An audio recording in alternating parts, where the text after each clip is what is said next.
आखिरी जो इमाम ने तौक़ी लिखी, जो खत लिखा, वो मेरे मौला ने अली बिन मोहम्मद समरी को लिखा। आज भी जो कुतुब में आखिरी खत है ना मेरे मौला का, वो अली बिन मोहम्मद समरी के नाम है। और उस तौक़ी मुबारक में मेरे मौला ने लिखा कि अब ए अली बिन मोहम्मद, तुम सिर्फ 6 दिन जिंदा रहोगे, अपने बाद किसी की नियाबत का बंदोबस्त न करना, क्योंकि अब हमारी गैबत कुबरा शुरू हो चुकी है।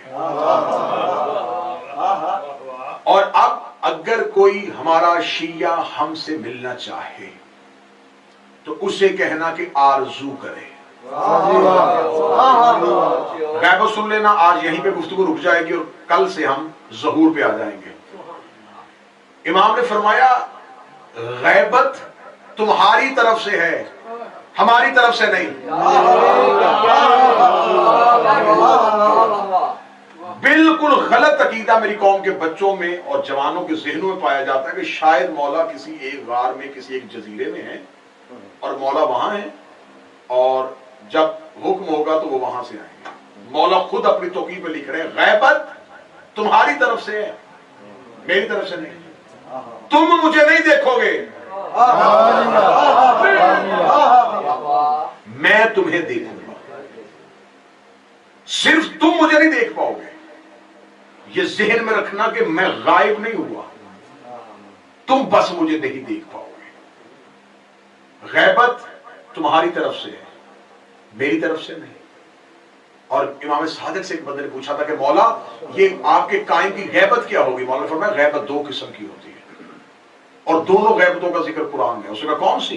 इमाम ने फरमाया एक है असहाबे कहफ की गैबत, एक है यूसुफ नबी की गैबत। असहाबे कहफ की गैबत वो है कि अल्लाह ने उन्हें एक गार में सुला दिया और वो 3 बार उठे। पहली बार कब उठे थे? जब 300 साल बाद उठे। और कुरान में पूरा तज़किरा 300 साल बाद उठे, बाजार में जब देखा कि दुनिया बदल गई है, वापस गए और अल्लाह के हुक्म से फिर नींद तारी हो गई। दूसरी बार कब उठे थे? दूसरी बार तब उठे थे जब चंद मुनाफिकीन के गुरोह ने आकर रसूल से पूछा था या अली या रसूल तेरे बाद जानशीन कौन होगा? फरमाया जिससे गार वाले सहाब सलाम करेंगे। ये कहना तो उन्होंने कहा गार में कौन है? फरमाया जिसे कुरान में सहाबे कहफ कहा गया है। उन्होंने कहा सहाबे कहफ कहां पे रहते हैं? रसूल ने चादर को बिछवाया, उन्हें साथ बिठा के साथ अली को बिठाया, बादल का टुकड़ा लेके वहां चला गया जहां गार था सहाबे कहफ का। असहाबे कहफ के गार का जाना था। अली ने कहा जाओ इन्हें सलाम करो। उन्हें गार के तहाने पे मुंह रख के सलाम किया, अंदर से कोई जवाब नहीं आया। या अमीरुल मोमिनीन की आवाज है या सलाम अलैका या रजालुल गैब, ऐ छुपे हुए मर्दों तुम पर मेरा सलाम। गार के अंदर से आवाज आई अलैका सलाम या हुज्जतुल्लाह या वलीउल्लाह। और अमीरुल मोमिनीन ने हुक्म दिया फिर सो जाओ। वो फिर सो गए। मेरे सलाम पे उठे थे, अब उठेंगे कायम के साथ। ये गैबत है कि वो एक गार में बंद है और उन्हें कोई देख नहीं सकता, उनसे कोई मिल नहीं सकता। मौला फरमाते ये गैबत और है। एक गैबत थी यूसुफ की, फरमाया हमारे कायम की गैबत असहाबे कहफ वाली नहीं, यूसुफ नबी वाली है। उसका यूसुफ नबी की गैबत क्या थी? मौला फरमाया यूसुफ नबी की गैबत ये थी कि 11 भाई गल्ला खरीदने के लिए मिस्र में आए। सामने तख्त पे यूसुफ बैठा है, सामने बैठा था, भाइयों के लिए गायब था। भाइयों को नहीं पता था कि ये यूसुफ है। इमाम कहते इतनी बार तुम कायम से मिलोगे लेकिन तुम्हें नहीं पता होगा ये इमाम है। मौला फरमाते मैं अपने हर शिया से मिलता हूँ।